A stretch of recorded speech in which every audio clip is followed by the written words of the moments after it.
with this message. You see in the interaction that this man did nothing to deserve what happened. That's right. And I think so well said, because if you think about it, in the grand scheme of things, it wasn't worth it, and he didn't have to lose his life. I think that you touched on something that a lot of people talk about. That is now defunding the police. That has been such a huge conversation, but there's so many misconceptions around defunding and dismantling. If you will, educate the audience. All right, so most people, when they hear the term defund the police, they tend to think of, oh, they're going to take away our police department. Nothing could be further from the point. Defunding the police means that in certain communities, even Houston, take for example, we had over $1 billion allocated to our police force. Now, what is that money being used for? Some of that money tends to be allocated towards riot shield, right? Pepper spray, right? That kind of thing. That's only used against the people that fund this budget, right? So why would the people want to supply the police with the means to repress them? If the police are concerned about the situation in certain communities with a higher crime rate, well, higher crime rates tend to happen in communities where there's not employment opportunities, right? There's not a lot of social services, and people are going to do what they need to do to take care of themselves and their families. When the community has more opportunities for employment, more opportunities for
and they will put you with a group of people that feel like you, that are ready to take action. So no one has to go about this alone if they want to do it. Yeah, we're stronger together. People have been saying it, but that has much more meaning now that we are in our movement, not just this moment. Bun B, it has been an education, always a pleasure. Thank you so much. I appreciate you. Keep fighting the good fight. Keep up the good fight.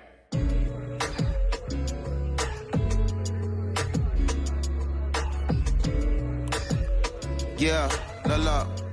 So our next guest, I have to admit, I'm a fan, but there are so many different people that we could talk to, and I thought it was so imperative that we speak with her. You know her as Molly on the huge, successful show Insecure, HBO's Insecure.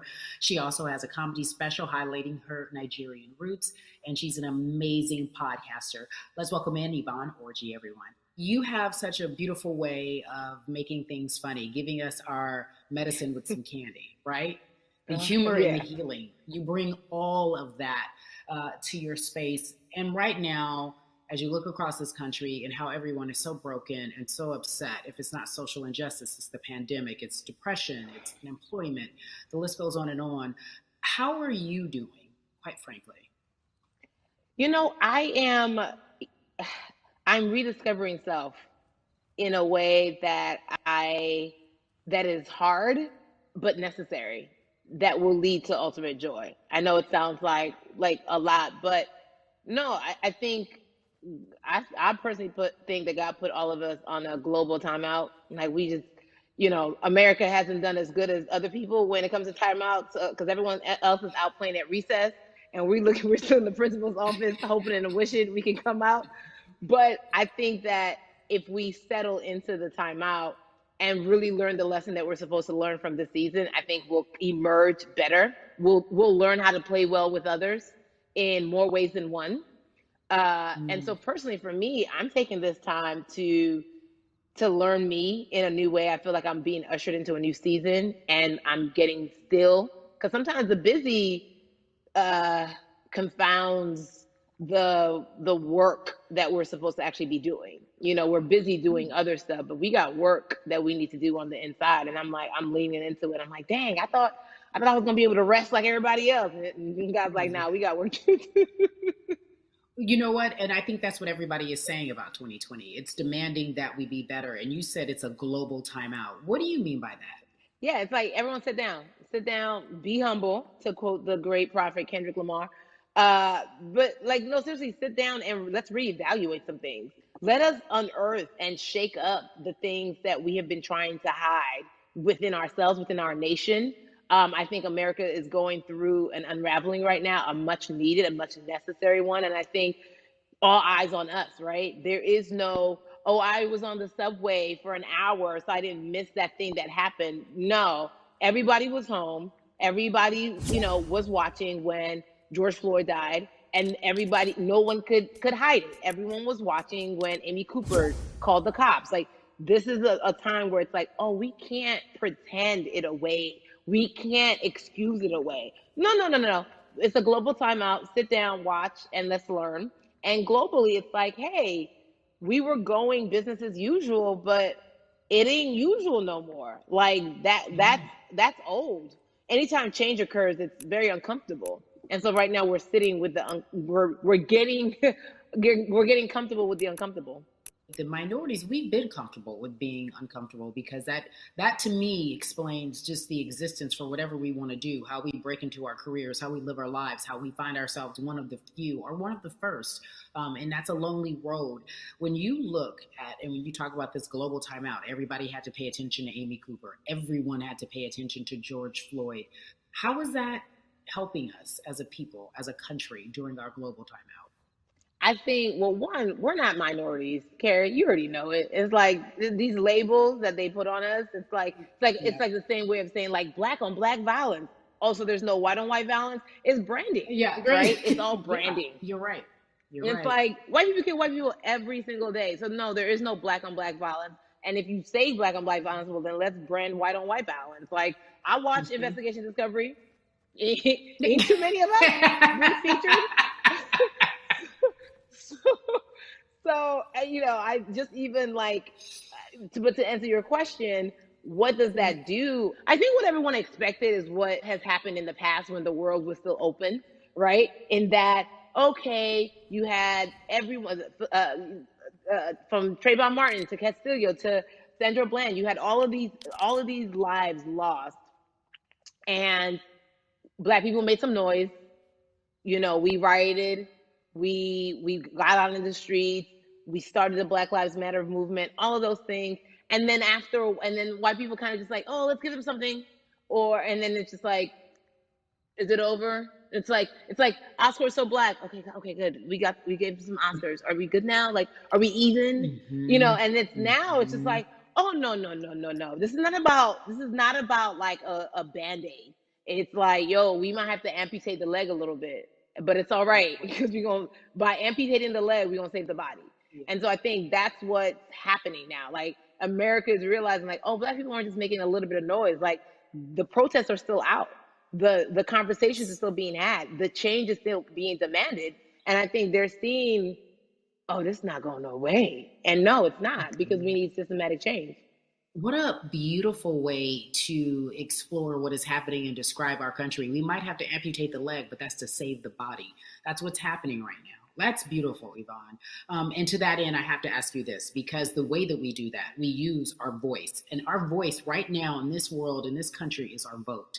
And everyone talks about voting and how important it is, but I feel like more than ever we understand that it's not just about voting every 4 years for the man in office. It's about your local elections. It's about the mayor. It is about the district attorney, the people who have the power to bring charges against police if police brutality is an issue in your community. If you care about your school district, you can run for the school board. I ask this of you, right? Your parents are from Nigeria. You are Nigerian. You talk about that very lovingly. What does voting mean for you?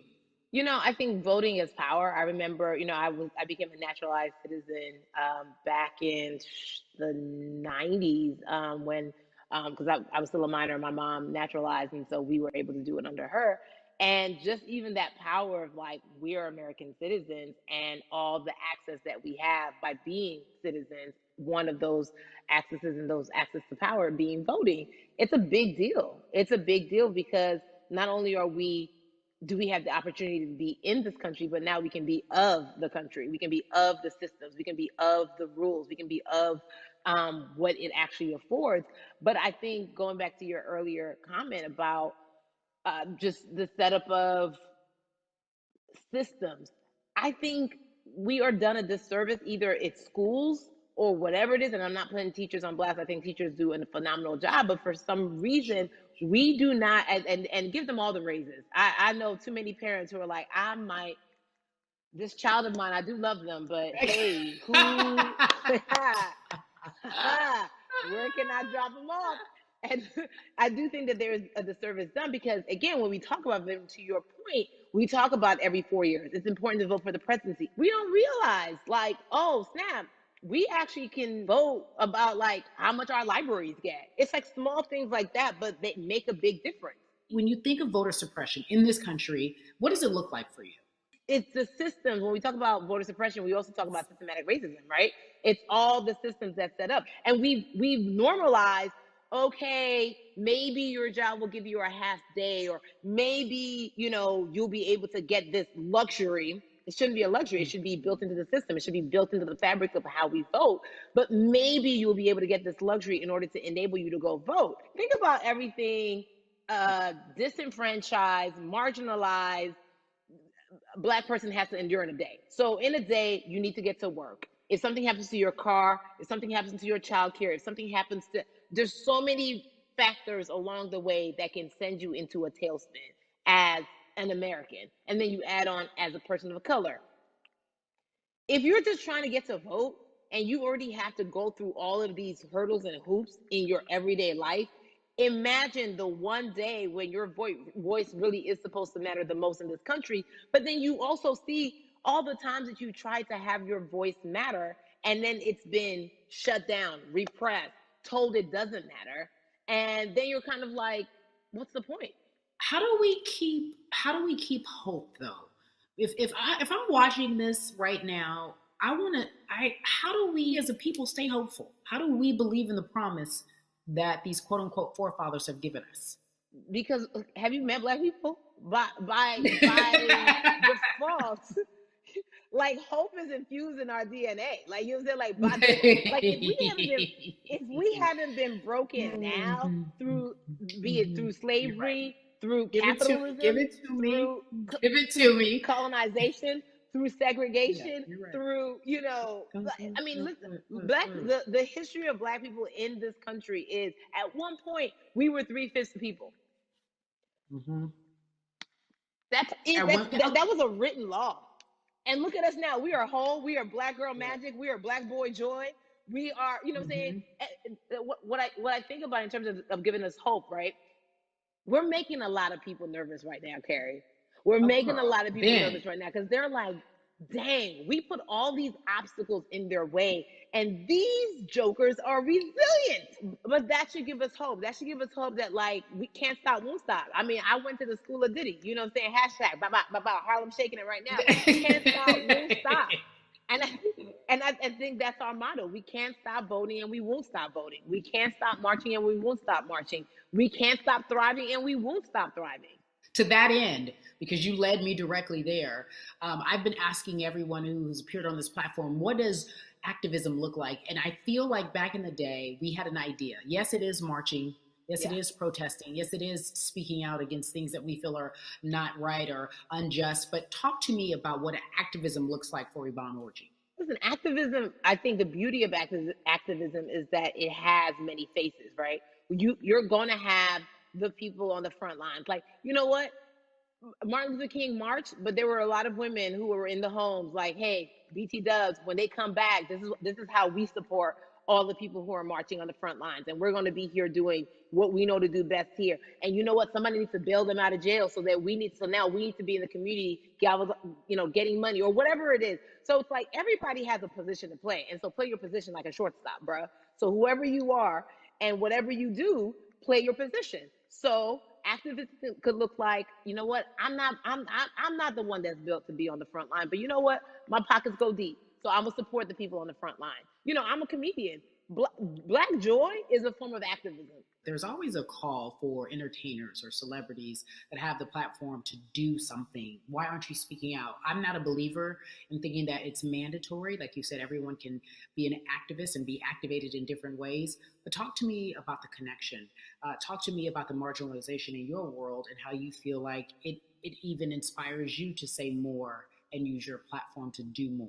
Beneath the surface of what we do, like Niecy Nash says, it's the who, right? The who is the person who's going to be like, hey, let me call this out. Either blind racism in terms of overt racism, in terms of ways that we can be better, in terms of ways that we can actually be more uplifting to the community that you may not even realize that you're serving. Before I let you go, talk to me about the urgency, in your opinion, for people to vote, our people to get out and vote this coming election. Yeah, I mean, guys, if you think you're tired now, I'm telling you right now, we cannot take this sitting down. We can't take this jokingly. I understand that it may be hard to figure out who to vote for, but at the end of the day, we got to vote for our families. We got to vote for our legacies. We got to vote for continued progress. We have to vote for upward mobility.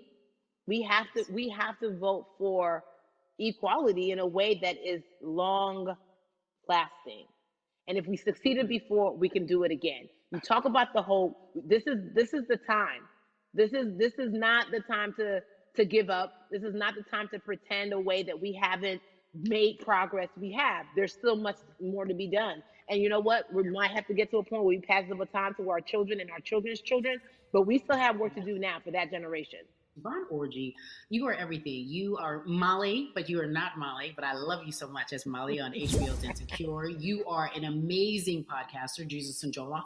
Shout out to Lovey. And then we also have movies. Like you, The World, you're a model, a cover model. Also, wait, don't let me forget your hugely successful stand-up comedy special on HBO. Girl, you're doing it all. And I am so grateful. You are truly the dream, not just the American dream. You're the Black girl, brown girl, do it all dream, the immigrant dream, everything. You're a beautiful, beautiful soul. I really, really mean that from the bottom of my heart. Yvonne Orji, ladies and gentlemen, nothing but the best and excellence personified. Thank you so much, my friend. I love you so much, Mama. Mwah.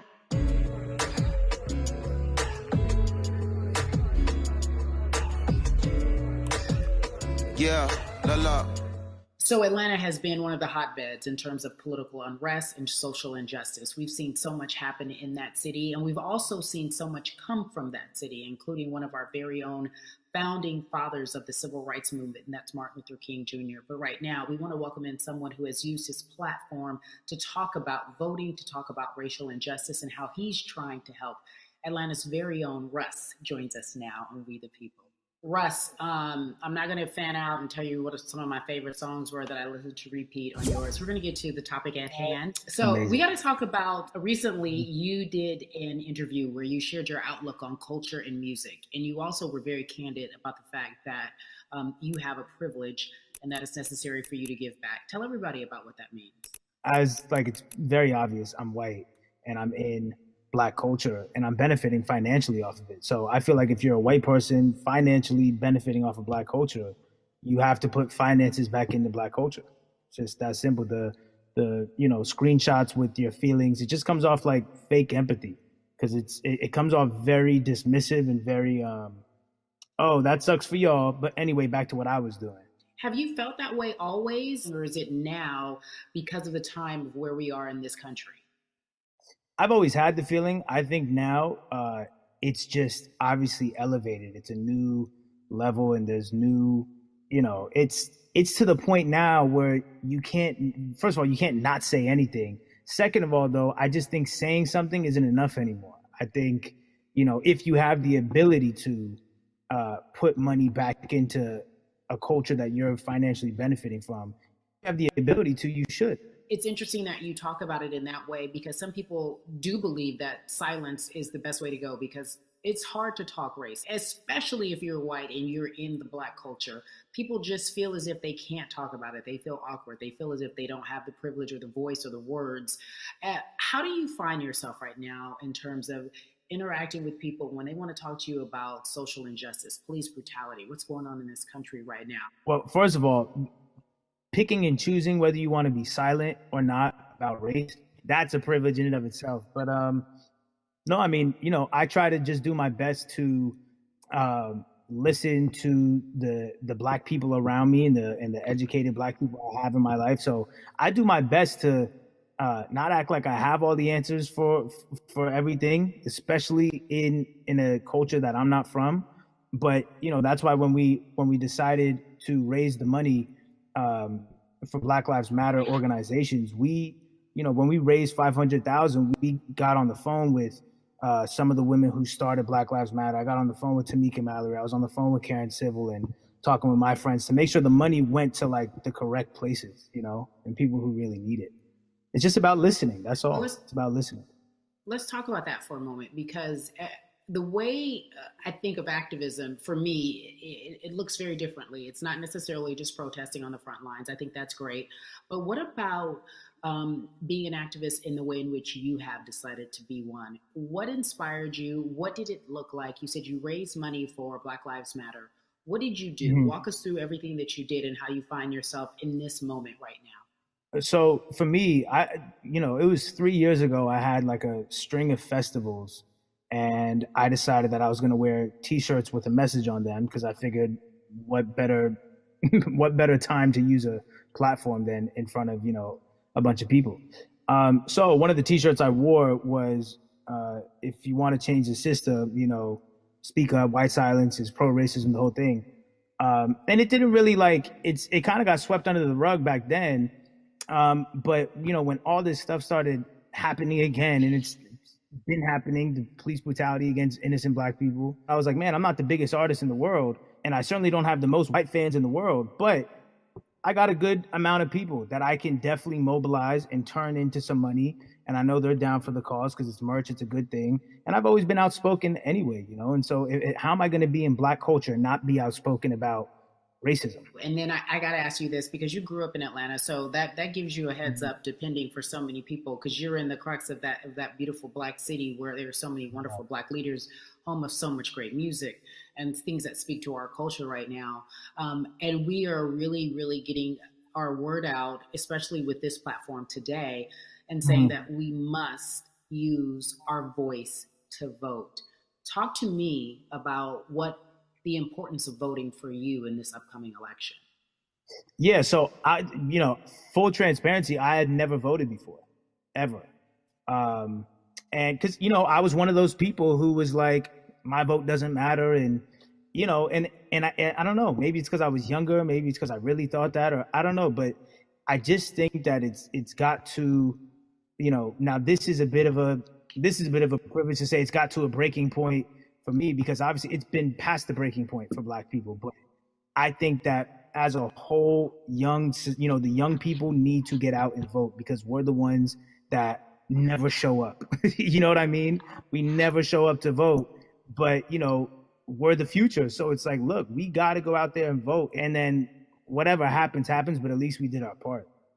You got to do your You know, part. you're very candid in saying that you just decided to vote. And I think there's a beautiful irony in the fact that you have your fans saying, because of you, I'm voting. Right. And there's something beautiful about that. But I want to know why now for you? Why in this moment is it important for you to vote? And what hit your spirit to say, yes, this is the time to do it? Honestly, because I think that George Floyd really uh, woke up a lot of people who, including myself, who I was vocal and outspoken about racism. I put it in my lyrics. I put it on T-shirts. I would talk about it in interviews. Like, I was vocal about it. But that video in that moment, I think me along with a lot of other people just kind of was like, all right, like words are simply not enough anymore. We gotta do something, whether it's raising money, whether it's voting or all the above. Like we got to do something, and I'm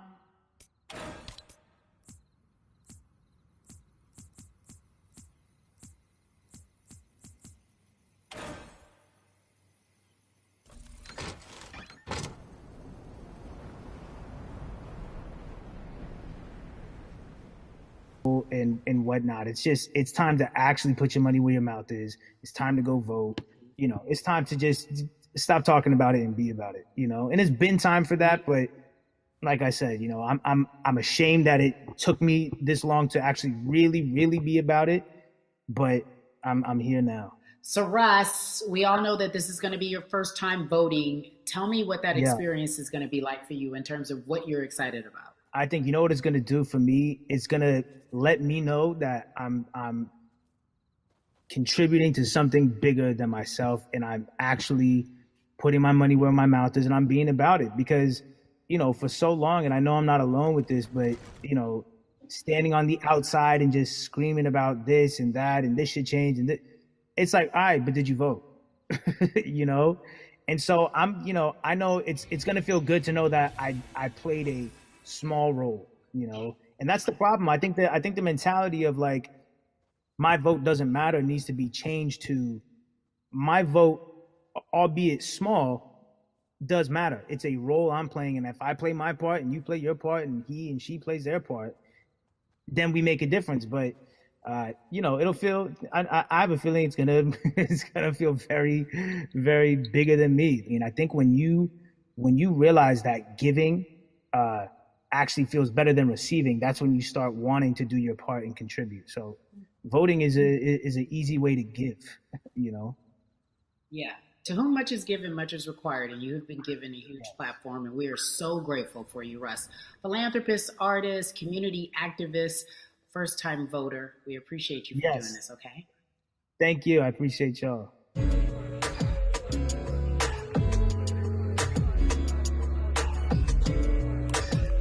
Yeah, la la.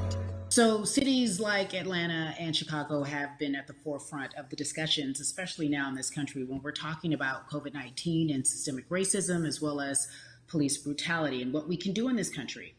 Again, we're continuing our conversation, letting you know that your voice is your vote and your vote is your voice. We can change where we are in this country. Currently, I'd like to welcome in Chicago Cubs right fielder Jason Hayward. I appreciate you.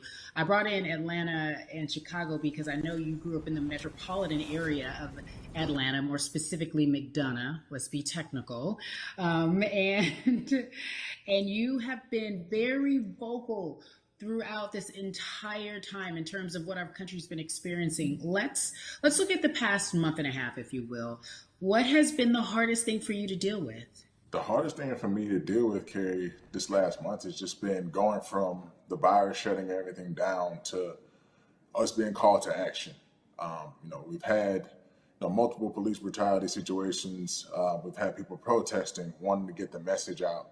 But I really realized that I need to be a part of the positive message and make sure that doesn't get lost in all the chaos going on for people to actually hear from a reasonable, respectable person who cares about everyone involved. A reasonable, respectable person who cares about everyone involved, which leads us to More Than a Vote. It is a beautiful collective of Black athletes and artists. You are a part of that. Talk to me about why that's important for you right now and this be a part of that collective. To me personally, it's important to be a part of that because I've somewhat used baseball and my craft as an excuse to not get more involved in voting.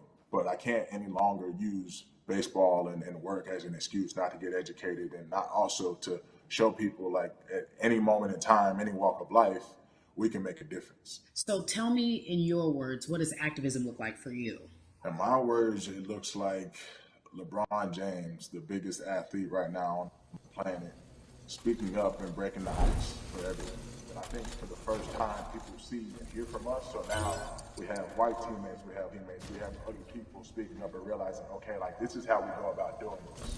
And to me right now, social media, athletes speaking up, entertainers speaking up, like we're trying to do with More Than a Vote. You said something I thought was so key because covering sports for so long, I know that it's tough for Black players specifically in Major League Baseball to talk about how they feel.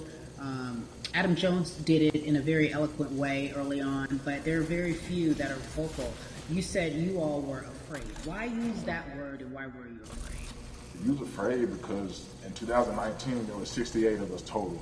And there are 38 teams. There's 25-man roster on each team. There's a 40-man roster, which is on each team as well. And, there aren't many of us, so we're outnumbered in that sense, but not always in a negative way when it comes to our teammates and our clubhouses. But to get to this point, you have to move a certain way. You got to be careful what you say. You can't ruffle feathers.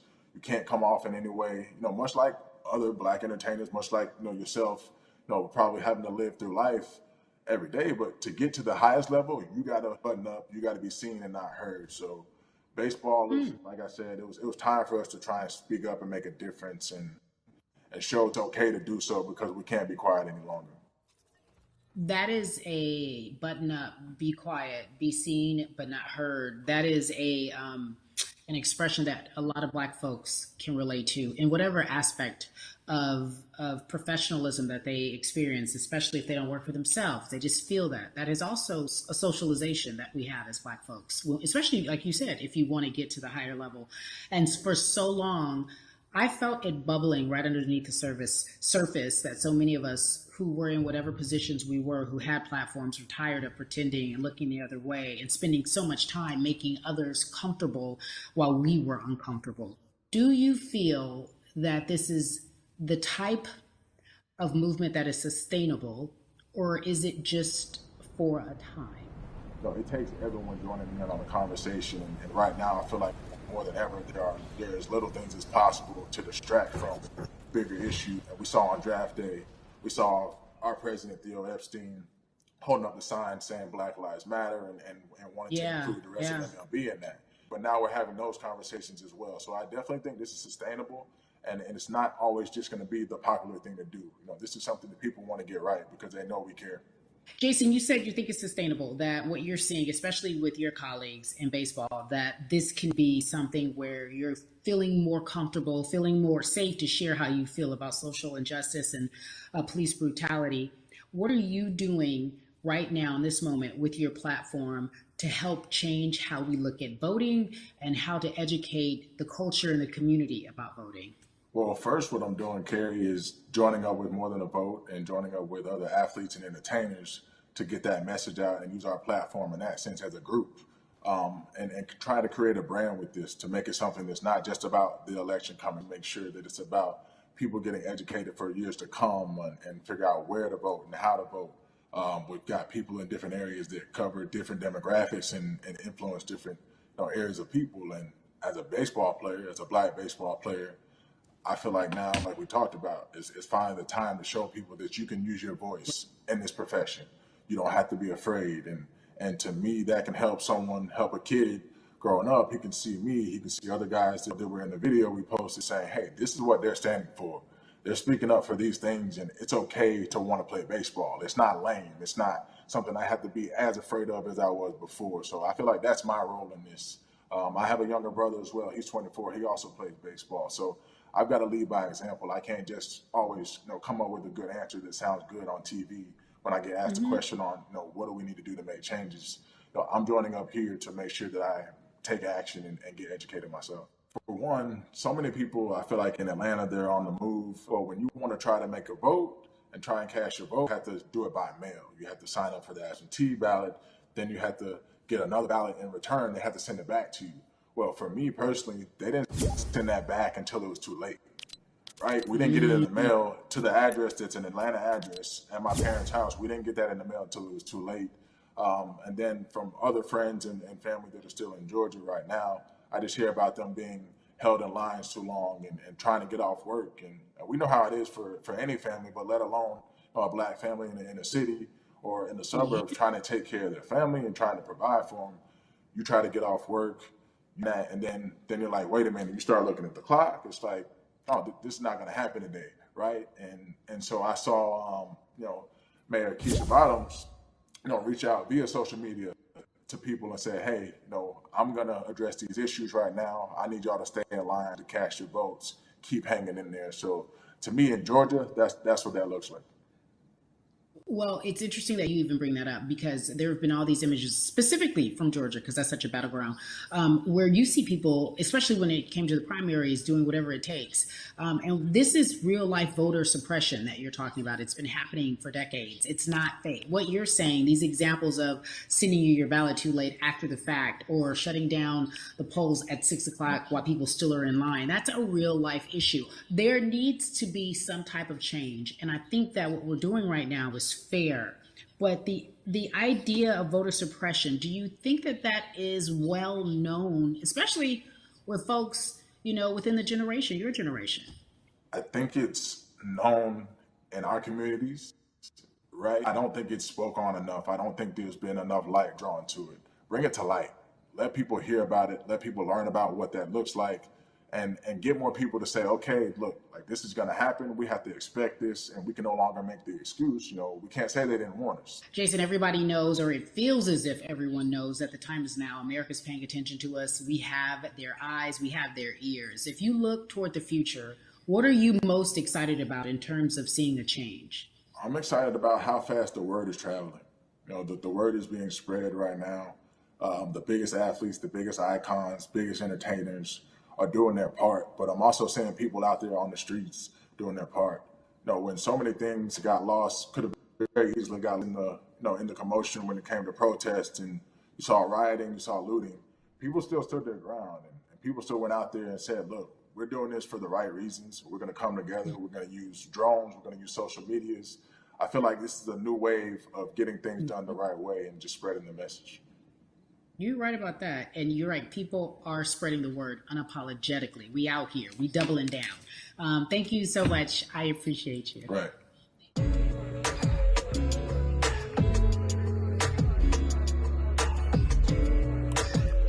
Yeah, la la.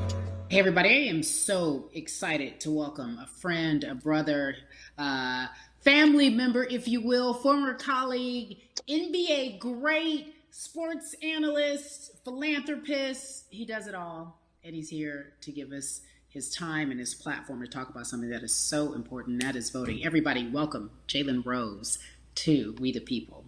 Talk to me about how important it is for the people who know you and love you and look up to you. Why is it so important that you use your platform to talk about voting? Initially, we have to get past the stigma of the mental systemic racism that comes with the presidential race, governors, mayors, senators, judges.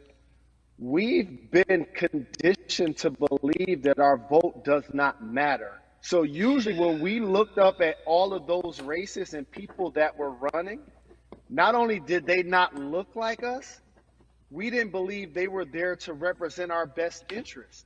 So therefore, as a collective, we didn't mobilize until Barack Obama, and we felt a sense of hope that finally our country is going to do something that we felt would never happen in our lifetime. And I remember being at the inauguration in 2008. I made sure I was there. And we voted in 2016. We didn't vote, Carrie. We didn't vote. And so many people try to make this political. This is not political. Me telling somebody to vote is like telling somebody to pay taxes. So that's one, getting over the stigma of nobody is going to represent our best interest. And then number two, the reality is that the person that gets the most votes doesn't necessarily win the presidency. That's uncomfortable right there, because that's actually what took place in 2016. The Electoral College chose the president. And if you put all of their pictures up, I'm pretty sure they look a lot more like each other than they look like you and I. How about that? And then the third thing, especially in urban environments, oh man, they create barriers for us, Carrie. It's like you got to jump over the fence, you got to run past the dog, you got to jump on the hood of the car. The lines is 5 hours long. You get up to the poll and they don't work. Elderly people working in the city, while they got the young people who understand technology working in the suburbs. Like, these are all systematic things that try to discourage us from voting. And then finally, we don't have a day off to vote. We need to work. So we don't get a day off. It's going to be a full day, and I got to work to pay my bills. So you know what I'm going to do? I'm going to mail in vote. And you know what you want people to realize? That counts too. So your vote will be counted if you're able to mail it in. So those are a few things that I hope that we can do and mobilize. And shout to LeBron and his team. Shout to you and everybody involved. We will make a difference. Well, let's talk about more than a vote.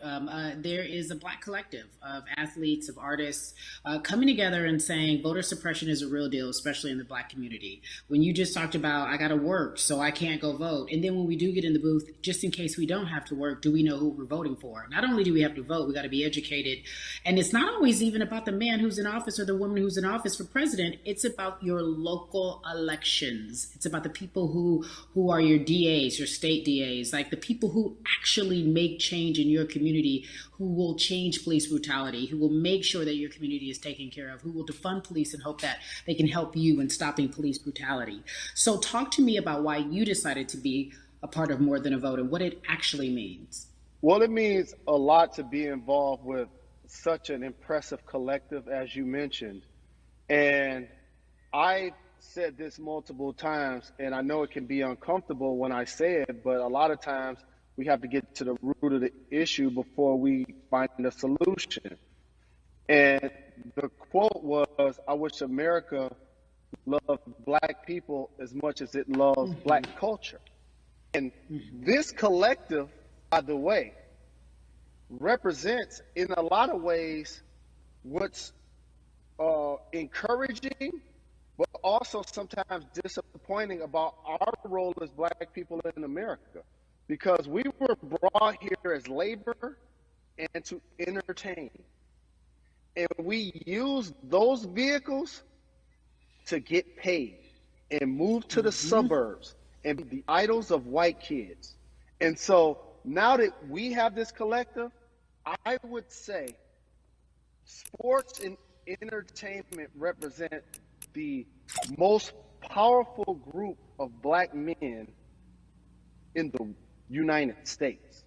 I'm talking about money, power, celebrity, the ability to mobilize, community involvement, their leadership, their intellect.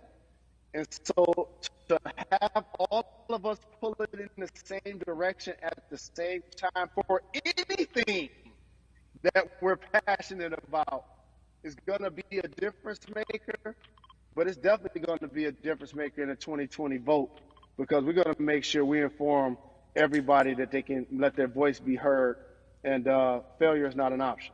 Jalen, what does voter suppression look like to you? A perfect example took place recently, Carrie, in Kentucky. It was 6 p.m. at night, and so many people were standing in line enthusiastic to vote. And you know what they did? Locked the doors. And you know what the people did?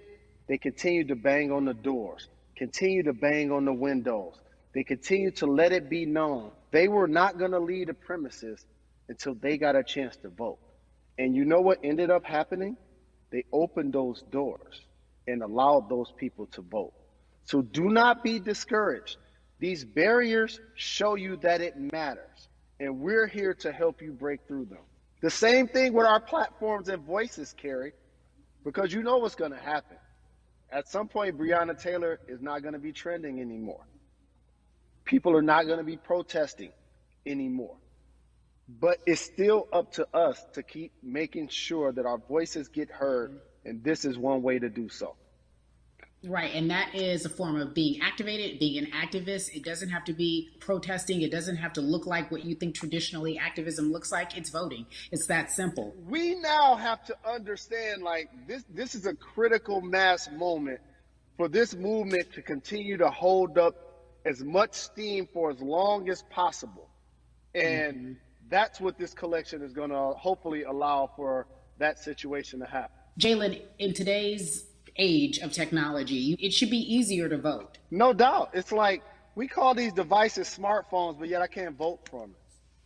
All of the things that we do in our lives are in our phones. All of these barriers are things that people will need to overcome in order to create a level of enthusiasm to vote. And again, this is not political.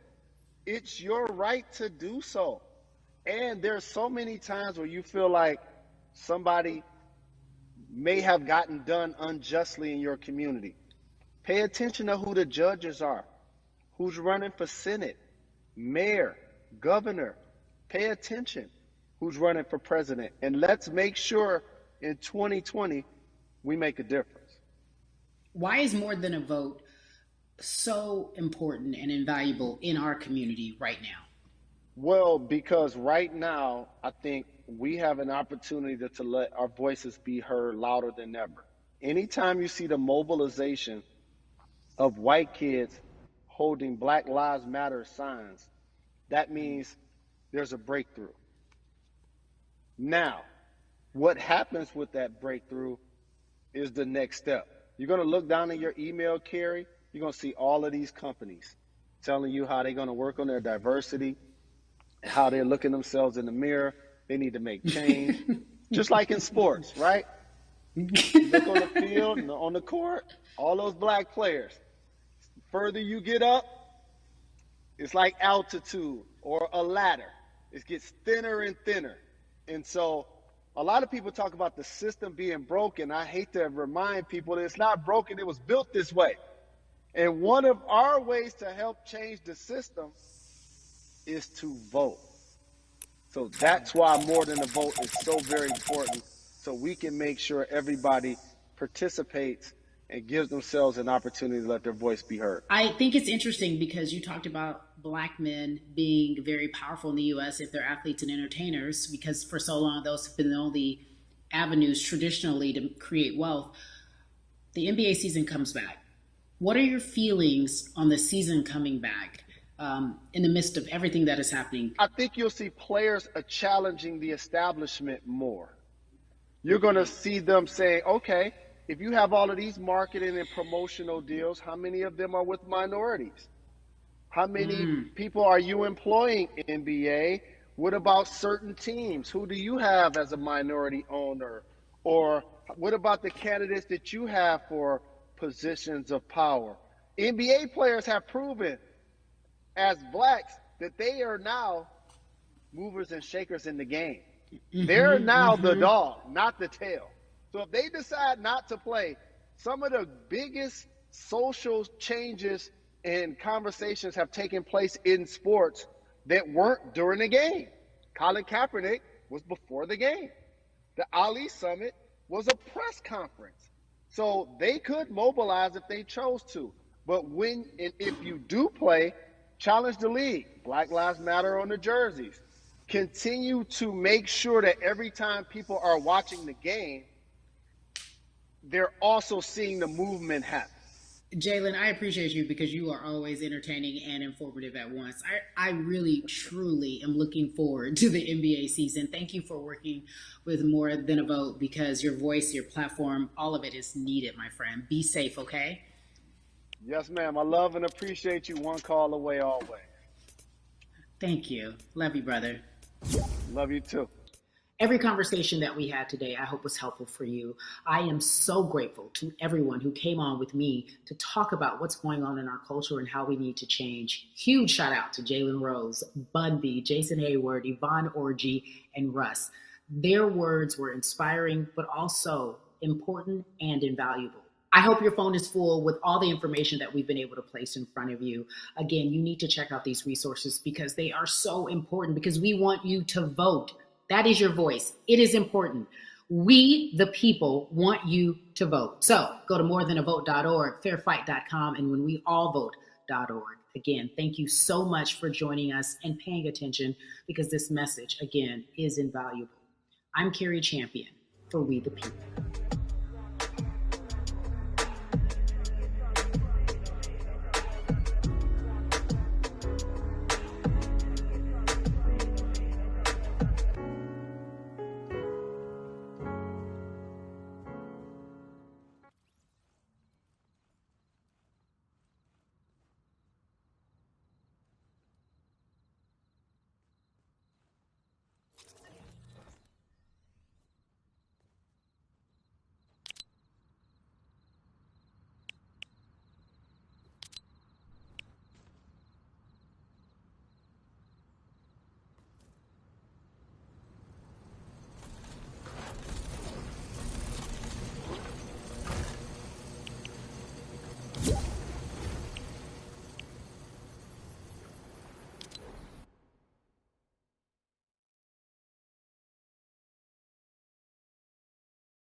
Down. Wow. He sees a tomato head with a clown and a candle walk over to him.